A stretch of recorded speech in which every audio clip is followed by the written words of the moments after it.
आपल्याला नेहमीप्रमाणे त्रिकोणमितीय गुणोत्तरे यांचा अभ्यास आज बघायचा आहे. तर त्रिकोणमितीय गुणोत्तरांमध्ये काही गोष्टी सुरुवातीला आपण ज्या पाहणार आहोत त्याच्यामध्ये टिपिकल अँगलचे त्रिकोणमितीय गुणोत्तरे पाहणार आहोत आणि त्याही पूर्वी डायरेक्टेड अँगल म्हणजे काय हे पाहणार आहोत. पूर्वीच्या काळी आपण जे कोनाची व्याख्या केलेली आहे त्याच्यामध्ये दोन किरणांचा असा संयोग की ज्यांचा आरंभबिंदू एकच असतो. मात्र डायरेक्टेड अँगल मध्ये जे किरण आहेत या किरणामध्ये पहिला किरण कुठला आणि दुसरा किरण कोणता हे सांगावं लागतं. आणि पहिला किरण हा स्वतःच्या किंवा आरंभ बिंदू भोवती भ्रमण करतोय अशी कल्पना केलेली आहे आणि त्याची शेवटची पोझिशन म्हणजे दुसरा किरण असतो. तर त्याला आपण निर्देशित कोन असं म्हणतो. म्हणजे किरणाच्या आरंभ बिंदू भोवती किरणानं केलेलं जे भ्रमण आहे त्या कोनाच्या मापाला आपण निर्देशित कोन असं म्हणतो.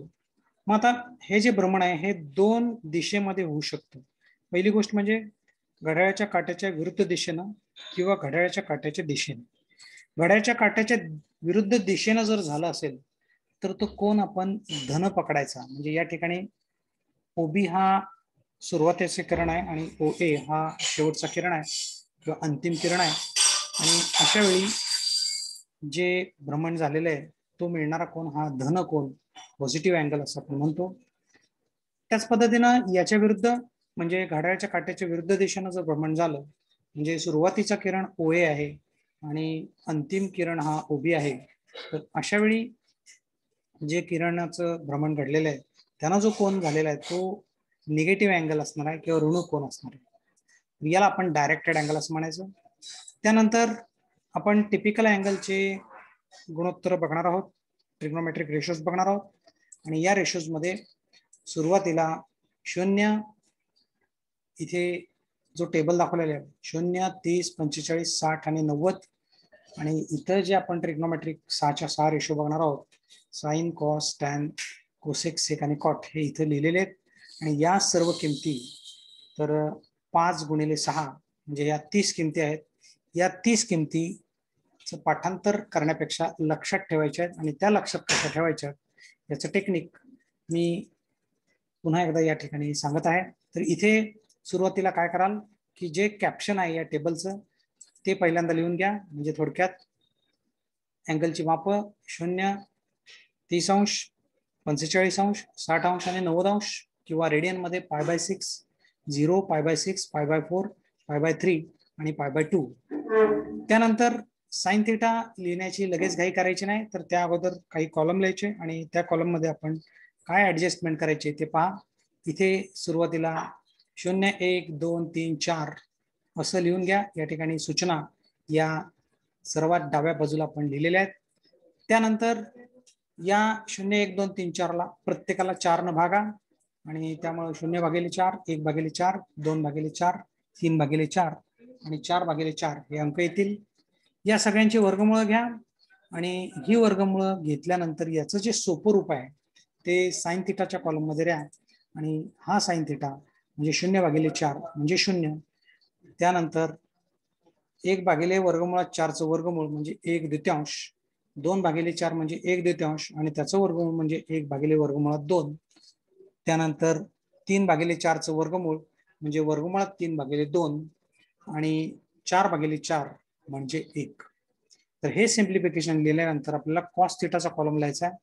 कॉस थिटाचा कॉलम बरोबर याच्या रिव्हर्स लिहायचा आहे. म्हणजे शेवटचा आकडा पहिल्यांदा, शेवटून दुसरा आकडा दुसऱ्यांदा, तिसरा आकडा म्हणजे मधला आकडा मध्येच, दुसरा आकडा शेवटून दुसऱ्यांदा आणि शेवटचा आकडा पहिला आकडा जो आहे तो सगळ्यात शेवटी. या पद्धतीने रिव्हर्स कॉलम लिहिला की आपल्याला कॉस थिटाचा कॉलम मिळेल. साइन थिटा भागिले कॉस थिटा याचा अर्थ टॅन थिटा आहे आणि त्या हिशोबाने 0/1 याचं उत्तर 0 येईल. 1/2 याला छेद वर्गमुळात 3/2 याचं किंमत 1/3 येईल. 1/2 भागिले 1/2 याचं उत्तर 1 येईल आणि हे आपण टॅन 45च्या कॉलम मध्ये लिहिलेलं आहे. त्यानंतर वर्गमुळात 3/2 छेद 1/2 याचं उत्तर वर्गमुळात 3 येईल ते या tan 60 डिग्री मध्ये आपण लिहिलेलं आहे आणि शेवटचं सिम्प्लिफिकेशन लिहिताना 1/0 कोणत्याही संख्येला शून्यानं भागलं तर उत्तर अनंत येतं आणि त्यामुळं इन्फिनिटी हे tan 90 अंशाचं उत्तर आहे. मग आता कोसेक, सेक आणि कॉट कसे लिहायचे तर कोसेक थिटा हा साइन थिटाचा गुणाकार व्यस्त आहे आणि त्यामुळं आपण तो गुणाकार व्यस्त म्हणजे अंशाचा छेदन छेदाचा अंश करायचा. त्यामुळे cosec 0 infinity, cosec 30 degree 2, cosec 45 degree वर्गमुळात 2, कोसेक 60 डिग्री 2/वर्गमुळात 3 आणि कोसेक 90 डिग्री हा 1 येणार आहे. हाच कॉलम रिव्हर्स लिहिला तर सेक थिटा मिळेल आपल्याला आणि आपल्याला माहिती आहे की टॅन थिटा आणि कॉट थिटा एकमेकांच्या गुणाकार व्यस्त असल्यामुळं याचं देखील तुम्हाला याच पद्धतीनं म्हणजे टॅन थिटाचा रिव्हर्स कॉलम हा कॉट थिटा आपण लिहू शकतो. तर या हिशोबाने तुम्हाला संपूर्ण टेबल हे लक्षात ठेवता येईल. हे टेबल तुम्ही बिलकुल पाठ करू नका, हे लक्षात ठेवण्याचा प्रयत्न करा. या पद्धतीने 1-2 वेळा तुम्ही स्वतः लिहिलात तर तुम्हाला सहजपणे याच्यामधल्या किमती लक्षात येतील आणि कायमस्वरूपी तुम्हाला त्या वापरात राहतील. तर हे अत्यंत महत्वाचं आहे. हे टेबल हे आपल्या नेहमीच्या सिम्प्लिफाईड फॉर्मॅटमध्ये आहे आणि याचा अभ्यास तुम्ही नीट कराल. त्यानंतर चतुर्भुज कोन किंवा क्वाड्रंटल अँगल. क्वाड्रंटल अँगल म्हणजे काय की आपण जी कार्टेशियन कोऑर्डिनेट सिस्टीम वापरतो. कार्टेशियन कोऑर्डिनेट सिस्टीम म्हणजे काय तर एक्स आणि वाय म्हणजे आलेख रेषा पद्धती जी आहेत याच्यामध्ये एक्स आणि वाय या 2 संख्या रेषा असतात आणि त्या आरंभ बिंदूच्या ठिकाणी एकमेकांना काटकोनात छेदतात.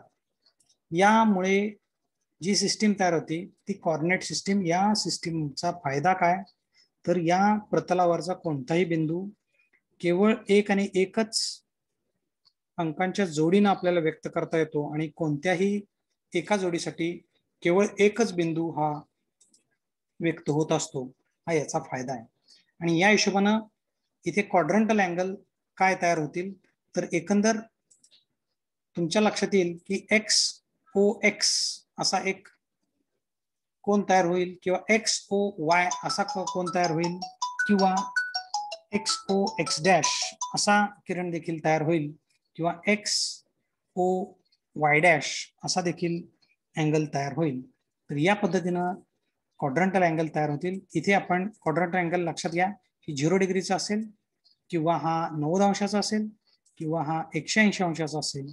त्याच पद्धतीनं 270 अंशाचा देखील असू शकेल किंवा 360 अंशाचा देखील असेल. याही पुढे जाऊन याला आणखीन रोटेशन मिळाले म्हणजे 360 अधिक 90 केलं तरी देखील तुम्हाला पुढचा तो अँगल मिळू शकेल 450 डिग्रीचा असेल.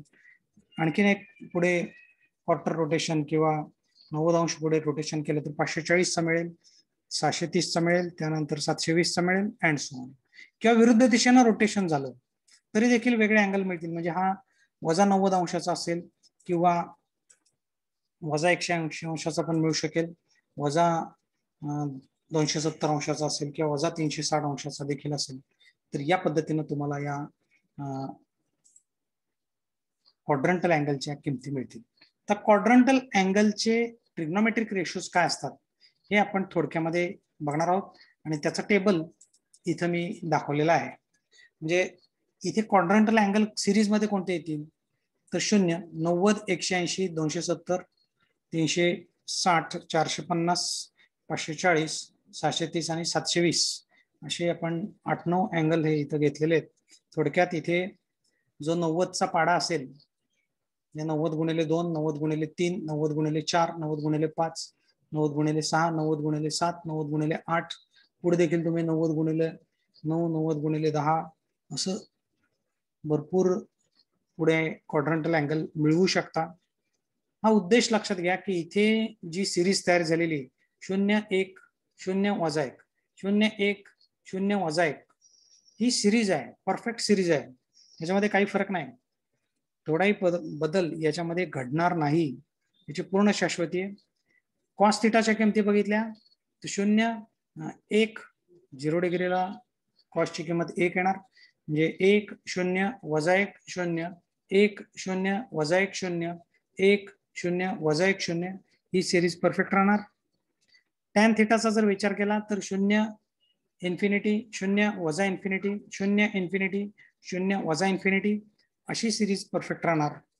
कोसेक थिटाचा विचार केला तर infinity 1 minus infinity -1 infinity 1 minus infinity 1 minus infinity -1 आणि इन्फिनिटी, म्हणजे या पद्धतीने ती सिरीज राहणार आहे. त्याच पद्धतीने कोसेक थिटा आणि कॉट थिटाच्या देखील सिरीज राहणार आहे. एक लक्षात घ्या की कोसेक थिटा आणि कॉट थिटा यांच्या ज्या किमती आहेत या कधीही 1 आणि -1 यांच्या दरम्यान येत नाहीत. तर हे बारकावे यथावकाश तुमच्या लक्षात आले नाही तरी सुद्धा चालतील, कारण तितका डिटेल अभ्यास आपल्याला बघायचा नाहीये. यांचे ग्राफ्स कसे असतात तर साइन थिटाचा ग्राफ या पद्धतीनं असतो. बरेच विद्यार्थी आपल्यामधले इलेक्ट्रिकल वायरमनला आहेत तर सायनोसोडल ग्राफ कसा असतो हे त्यांना स्पष्टपणे माहिती आहे, किंवा जी साइन वेव्ह जी इलेक्ट्रिकल कॅल्क्युलेशन मध्ये आपल्याला वापरावी लागते ती या पद्धतीचे असतं. तर साइन वेव्ह सायनोसोडल वेव्ह हे शब्द तुमच्या कानावरती नक्कीच पडतील. तर या पद्धतीने याचा ग्राफ असतो. कॉस थिटाचा ग्राफ या पद्धतीने असतो. साइन आणि कॉसच्या ग्राफमध्ये विशेष फरक दिसत नाही, मात्र इथे बारकावा लक्षात घ्या की साइन 0 हा 0 पासून तयार होतो आणि कॉस 0 जो आहे तो 1 पासून तयार होतो. तर हा जो भाग आहे हा बारकाव्याचा भाग तुमच्या सहजपणे लक्षात येईल. टॅन थिटाचा जो ग्राफ आहे तो या पद्धतीने येतो आणि हे तीनही ग्राफ तुम्ही सहजपणे जाणून घेऊ शकता.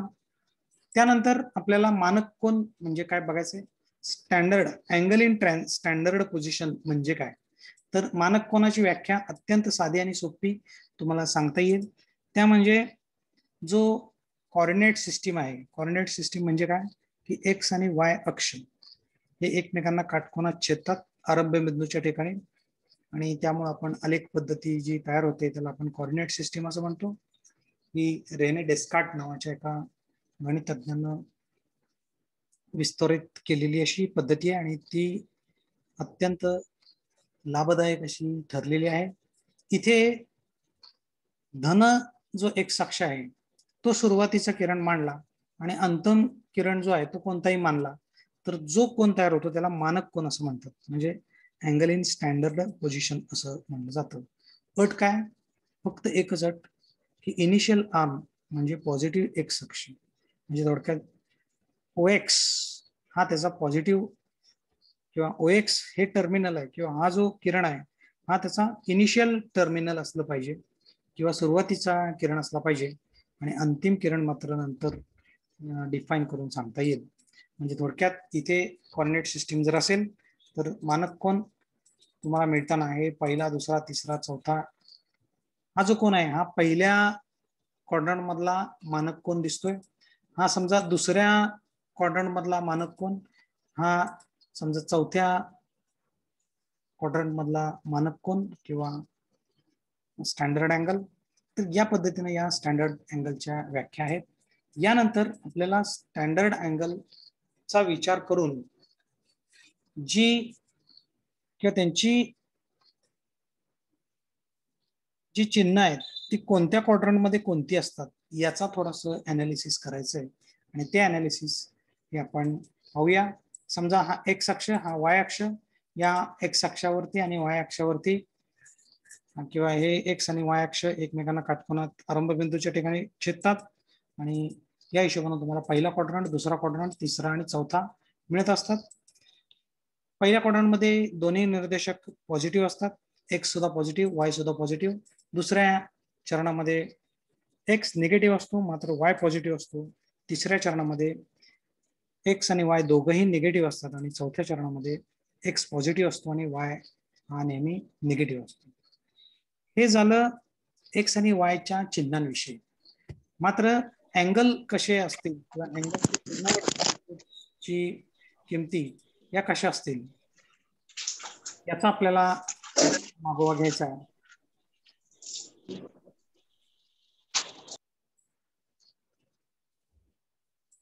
तर या किमतीचा जर विचार करायचा झाला तर समजा हा कोण पहिल्या चरणामध्ये, या पहिल्या चरणाच्या त्रिकोणमितीय गुणोत्तरांचा चिन्ह कशी असतील याचा विचार केला तर याच्यावरती कोणताही एक बिंदू घेतला तर तो समजा PXY आहे, याचं अंतर ओ बिंदूपासूनचं समजा R आहे आणि PXY या बिंदूपासून जर X अक्षावरती लंब टाकला तर तो लंब या पद्धतीने असेल. इथे X आणि Y ही अंतर या ठिकाणी दिली गेलेली आहेत, या पद्धतीनेच असणार आहेत. मग आता याच्यामध्ये sine theta, cos theta, tan theta, cosec theta, cot theta कसे असतील तर आपल्याला माहिती आहे की X Y भागिले R म्हणजे साइन थिटा, त्यानंतर X भागिले R म्हणजे कॉस थिटा आणि टॅन थिटा म्हणजे Y भागिले X, किंवा याच पद्धतीने कोसेक, सेक आणि कॉट हे सुद्धा डिफाईन असतील. इथं X पॉझिटिव्ह आहे, Y पॉझिटिव्ह आहे आणि R सुद्धा पॉझिटिव्ह आहे, त्याच्यामुळं इथं कोणताही जो काही ट्रिग्नोमेट्रिक रेशो असेल तो निगेटिव्ह येणारच नाही, सगळे पॉझिटिव्ह येतील, तेव्हा सर्व रेशोज हे पॉझिटिव्ह असतील. दुसऱ्या चरणामध्ये समजा हा एक आपण अँगल घेतला तर हा अँगल समजा थीटा आहे, याच्यासाठी सुद्धा आपण एक बिंदू मानूया, तो सुद्धा आपण PXY असाच मानूया. याचं केंद्रबिंदूपासूनचं अंतर हे नेहमी पॉझिटिव्ह असणार आहे, मात्र X निर्देशक निगेटिव्ह असणार आहे, Y निर्देशक हा पॉझिटिव्ह असणार आहे. आणि असं असल्यामुळं तुमच्या लक्षात येईल की साइन Y अपॉन R येईल, कॉस कोसेक त्यामुळे R अपॉन Y येईल, cos minus X upon R येईल आणि सेक हा मायनस R अपॉन X येईल, म्हणजे R भागिले मायनस X असेल, म्हणजे चिन्ह शेवटी निगेटिव्ह येईल. टॅन मायनस Y भागिले X म्हणजे Y अपॉन मायनस X असेल आणि या हिशोबानंच कॉटची किंमत मायनस X अपॉन Y असेल. म्हणजे इथे चार जे रेशोज आहेत ते निगेटिव्ह आलेले आहेत, 2 रेशोज पॉझिटिव्ह आलेले आहेत. तर तुमच्या लक्षात येईल की साइन आणि कोसेक आर ओनली पॉझिटिव्ह, बाकी सगळे निगेटिव्ह. तिसऱ्या क्वाड्रंटचा विचार केला आपण, या ठिकाणी हे लिहिलेलं आहे, लक्षात घ्या की पहिल्या चरणासाठी सगळे पॉझिटिव्ह, दुसऱ्या चरणामध्ये फक्त साइन आणि कोसेक पॉझिटिव्ह, तिसऱ्या चरणामध्ये काय होत आहे ते बघा. तर इथं निर्देशक दोन्ही निगेटिव्ह असणार आहेत, म्हणजे वजा X आणि वजा Y असे निर्देशक असू शकतील, अंतर हे पॉझिटिव्हच असणार आहे. आणि जर आपण व्याख्यांचा विचार केला तर sine minus Y upon R येईल, cos minus X upon R येईल आणि tan minus Y upon minus X म्हणजे Y अपॉन X येईल, पॉझिटिव्ह येईल. यांचे जे गुणाकार व्यस्त आहेत ते त्याच पद्धतीने चिन्हांमध्ये येईल, म्हणजे इथे तुमच्या लक्षात येईल फक्त टॅन आणि कॉट पॉझिटिव्ह आहेत, बाकीचे सगळे निगेटिव्ह आहेत. तर ही गोष्ट देखील आपण इथं लिहित आहोत. चौथ्या चरणाचा विचार केला तर इथे चौथ्या चरणामध्ये अशा पद्धतीचा कोण असेल, हा कोण थीटा मानू. इथे याचा कोणताही बिंदू घेतला तर त्याचा जो X निर्देशक आहे तो पॉझिटिव्ह असेल आणि Y निर्देशक हा निगेटिव्ह असेल. केंद्रबिंदूपासूनचं अंतर हे नेहमी पॉझिटिव्ह असेल आणि या हिशोबानं तुम्ही इथे हा त्रिकोण पूर्ण करू शकता. आणि इथे तुमच्या लक्षात येईल की इथे sine minus Y upon R असेल, कॉस X अपॉन R असेल, tan minus Y upon X असेल आणि त्यांचे जे गुणाकार व्यस्त आहेत ते त्याच पद्धतीनं असतील. इथे जर विचार केला तर इथे कॉस आणि सेक फक्त पॉझिटिव्ह आहेत, बाकी सगळे निगेटिव्ह आहेत.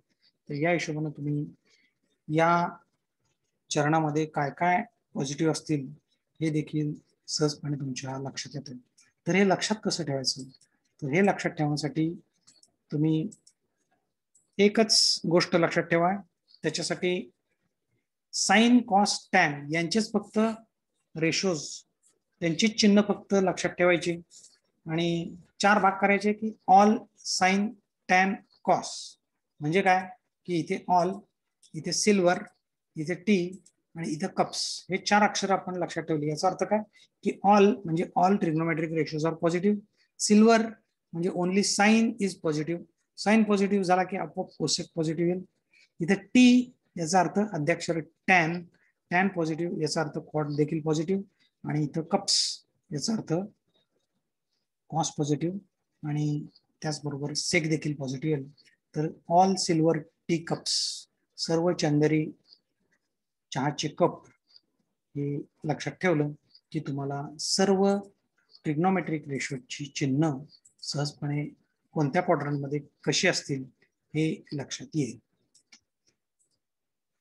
संबंध कोणाची सूत्र आपल्याला बघायची. संबंध कोण म्हणजे अलाइड अँगल. अलाइड अँगल म्हणजे काय, एक लक्षात घ्या की अँगल इन स्टँडर्ड पोझिशन मध्ये तो असला पाहिजे, पहिली गोष्ट. आणि तो एक लघुकोन आणि दुसरा क्वाड्रंटल अँगल यांच्यामध्ये व्यक्त झाला पाहिजे. म्हणजे 90 प्लस थिटा असेल किंवा 90 मायनस थिटा असेल, 180 अधिक थिटा असेल किंवा 180 वजा थिटा असेल, 270 अधिक थिटा असेल किंवा 270 वजा थिटा असेल, 360 अधिक थिटा असेल किंवा 360 वजा थिटा असेल. याच्याही पुढे जाऊन तुम्ही 420 वजा थिटा असेल किंवा 450 अधिक थिटा असेल किंवा 450 वजा थिटा असेल किंवा आणखीन इतरही बऱ्याच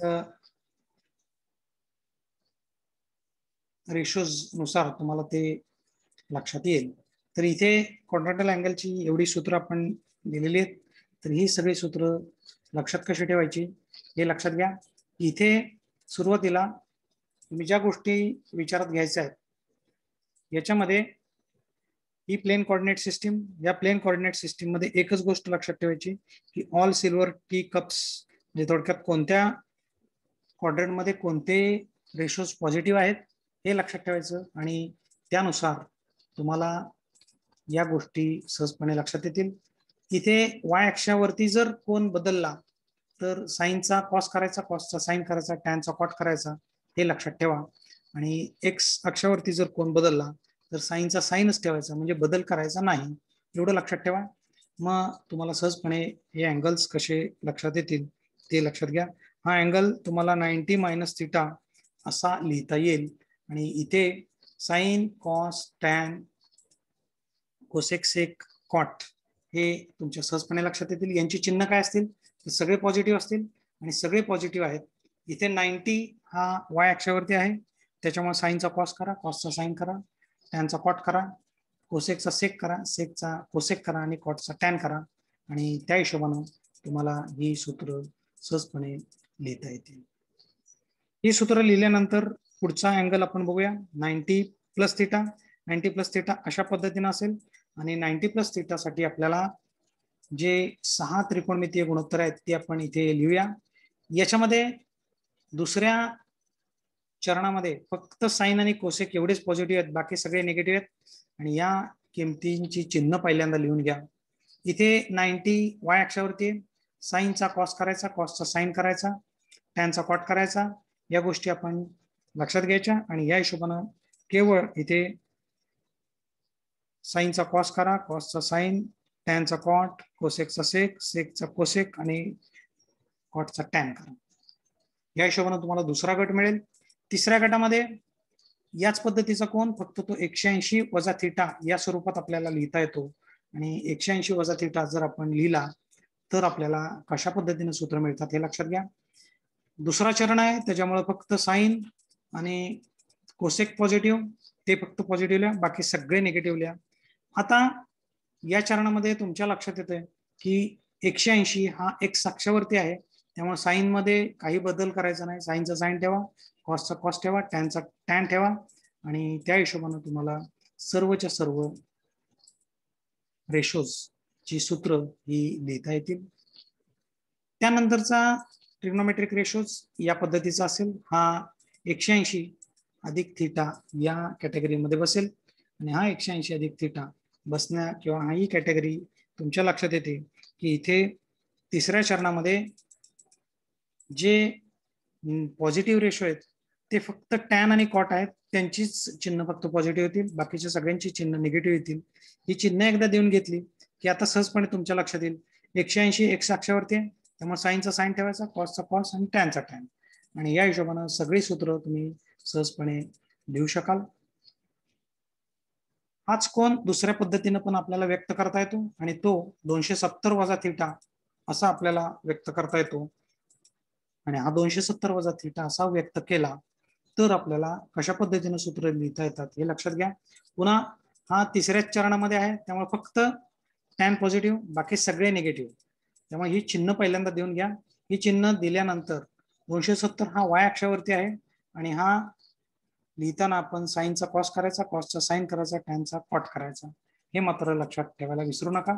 इथे अपोजिट गोष्टी केल्या की तुम्हाला ही 6 सूत्र मिळणार आहेत. पुन्हा त्यानंतर पुढचा कोण 270 अधिक थिटा, हा कोण चौथ्या चरणामध्ये जाईल आणि या चौथ्या चरणामध्ये तुम्हाला माहिती आहे की केवळ कॉस आणि सेक हेच पॉझिटिव्ह असतात, बाकी सगळे निगेटिव्ह असतात. पुन्हा 270 हा वाय अक्षावरती आहे आणि वाय अक्षासाठी साइन कॉस यांची किंवा हे आपल्याला बदलावे लागतात आणि त्या पद्धतीने आपण ही सूत्र सहजपणे लिहून घेऊ शकतो. त्यानंतर 360 वजा थिटा असं देखील आपण या क्वाड्रंट मधल्या कोनांसाठी लिहू शकतो. इथे देखील आपल्याला केवळ कॉस आणि सेकचं चिन्ह पॉझिटिव्ह आहे हे लक्षात ठेवायचं, बाकी सगळ्यांची निगेटिव्ह आहेत. आणि इथे 360 हा एक्स अक्षावरती असल्यामुळे साइन आणि कॉस यांची चिन्ह यांचा जे नेचर आहे ते बदलायचं नाही, म्हणजे साइनचा साइन ठेवायचा, कॉसचा कॉस ठेवायचा, टॅनचा टॅनच ठेवायचा आणि या हिशोबाने सर्व सूत्र ही लिहून घ्यायची आहेत. समजा एक भ्रमण पूर्ण केलं तर हा तुम्हाला 360 प्लस थिटा मिळतो आणि 360 प्लस थिटाचा अँगल हा पहिल्या चरणामध्ये येतो आणि पहिल्या चरणामध्ये सगळे कोण पॉझिटिव्ह असतात. 360 हा एक्स अक्षावरती असल्यामुळे साइनचा साइन, कॉसचा कॉस, टॅनचा टॅनच राहणार आणि या हिशोबाने तुम्हाला ही सर्व सूत्र सहजपणे लिहिता येणार. त्यानंतर चौथ्या चरणामध्ये समजा विरुद्ध दिशेनं कोण तयार केला असेल, म्हणजे थिटा हा मायनस थिटा या पद्धतीने असेल तरी देखील तुम्हाला हा कोण सहजपणे लिहिता येईल. आणि इथे चौथ्या चरणामध्ये कॉस थिटा आणि सेक थिटा पॉझिटिव्ह आहे, बाकी सगळे निगेटिव्ह आहेत आणि इथे एक अक्षाशी संलग्न असलेला हा कोण बदलत असल्यामुळे इथं साइनचं साइन ठेवायचं, कॉसचं कॉस आणि टॅनचं टॅन ठेवायचं आणि या पद्धतीनं सर्व सूत्र ही लिहून घेता येतील. तर अशा पद्धतीनं अलाइड अँगलची सूत्र पाठ करण्यापेक्षा तुम्ही सगळी सूत्र ही लक्षात ठेवा आणि ही लक्षात ठेवलेली सूत्र ही तुमच्या वहीमध्ये नीटपणे लिहून काढा आणि ही लिहिलेली सूत्र जर तुम्ही 1-2 वेळा सहजपणे लिहिलीत तर तुमच्या लक्षात येतील. ही सूत्र अवघड नसून केवळ एक प्रकारचं टेक्निक, छोटंसं टेक्निक वापरलं की तुम्हाला ती सहजपणे सांगता येतात. तर ही सर्व सूत्र तुम्ही आत्मसात करा आणि यानंतर आपल्याला जो भाग बघायचा आहे त्याच्यामध्ये या सूत्रांचं जे विश्लेषण आहे किंवा यांचं जे अनालिसिस आहे, हे अनालिसिस झाल्यानंतर कोणताही कोन आपल्याला अलाइड अँगल मध्ये लिहिता येतो. अलाइड अँगल म्हणजे काय, तर एक लघुकोन आणि दुसरा त्याच्या जवळचा असलेला क्वाड्रंटल अँगल आणि या हिशोबाने तुम्ही कोणताही अँगल हा त्या पद्धतीनं एक्सप्रेस करू शकता. तर हे जे आपण गट बघितलेले हे गट हे नीट समजावून घ्या, हे एकत्रितपणे आपण इथे दाखवलेले आहेत. त्यानंतर कोणत्याही कोणाचं त्रिकोणमितीय गुणोत्तर कसं शोधायचं, तर कोष्टकाच्या सहाय्याने शोधायचं. कोष्टक आपल्यासाठी बाजारामध्ये लॉक टेबल मिळतात, त्याच्यामध्ये उपलब्ध असतात आणि बाजारात सुद्धा जाण्याची तुम्हाला गरज नाही, कारण भारत स्केलच्या पुस्तकामध्ये तुम्हाला ती दिलेली आहेत आणि ही दिलेली सूत्र किंवा ही दिलेली टेबल्स या पद्धतीचे आहेत. म्हणजे इथे पहिल्यांदा दाखवलेलं नॅचरल साइन टेबल मी तुम्हाला व्हॉट्सअपवरती देखील हे पाठवलेलं आहे. तर इथे हे कसे बघायचे, तर आपण प्रत्यक्ष 166 नंबर पानावरती असलेले काही गणित बघूया आणि या गणितांमार्फतच तुम्हाला सहजपणे लक्षात येईल. आता इथे ही जी टेबल्स दाखवलेली आहेत या टेबलचे मला आवश्यक आहेत तेवढेच भाग मी इथे तुम्हाला दाखवणार आहे. तुम्ही तुमच्या कॉम्प्युटरवरती किंवा तुमच्या मोबाईलवरती हे सर्व टेबल्स काढून बघा की त्यातल्या किमती आणि आपण घेतलेल्या किमती या सेमच असणार आहेत. फक्त मी माझ्या कन्व्हिनियन्ससाठी आणि तुम्हाला सहजपणे दिसावं याच्यासाठी वरचं कॅप्शन आणि जो काय ज्या गटामध्ये आपण बघणार आहोत तो गट फक्त दाखवणार आहे इथे. मग आता इथे समजा पहिलं गणित आहे 65 डिग्री, साइन 65 डिग्री कसा बघायचा, तर इथे लक्षात घ्या 2 गणित या ठिकाणी आपण बघणार आहोत. पहिला आहे 65 डिग्रीचा आणि दुसरा आहे 42 डिग्री 23 मिनिटाचा. तर इथं 65 डिग्रीचा कसं बघणार, तर 65 नंबरची जी ओळ आहे या टेबल मधली नॅचरल साइन टेबल मधली त्याच्यामध्ये ही ओळ दाखवलेली, या ओळीमध्ये 0 डिग्री मधला आकडा जो आहे तो म्हणजे तुमचा sin 65 डिग्री आहे. तर तो आकडा किती आहे? 0.9063 आहे. तर तो आकडा सहजपणे तुम्हाला इथं दिसतोय. याला चौकट केली आपण आणि हा आपण थेट उत्तरामध्ये लिहायचा आहे. दुसरं गणित बघा. दुसऱ्या गणितामध्ये 42 डिग्री 23 मिनिटाचा साईन बघायचा आहे. इथं 42 डिग्री इथे आलेला आहे. 23 डिग्री बघायचा आहे. इथे लक्षात घ्या मित्र हो, इथे जी मिनिटं दिलेली आहेत 23 मिनिटं बघायची आहेत. 42 डिग्रीची ही ओळ आहे.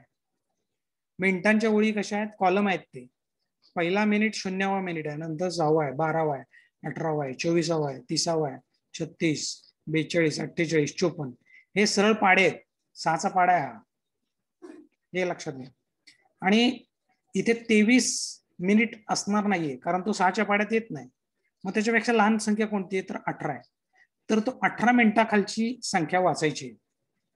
मग किती कमी पडतायत 23 होण्यासाठी? तर 5 कमी पडतायत. तर हा 18 मिनिटाखालची संख्या इथं बघा, इथं बाणानं दाखवलेली ती किती आहे? 0.6730. मग कमी किती पडतायत मिनिटं? 23 होण्यासाठी 5 मिनिटं कमी पडतायत. 6 असता तर 24 आला असता. मग इथं मेन डिफरन्स मध्ये हा जो 5 मिनिट आहे याच्या खालचा आकडा हा देखील आपल्याला महत्वाचा आकडा आहे आणि तो आकडा या अगोदरच्या आकड्यामध्ये मिळवायचा. म्हणजे कसा मिळवायचा? 0.6730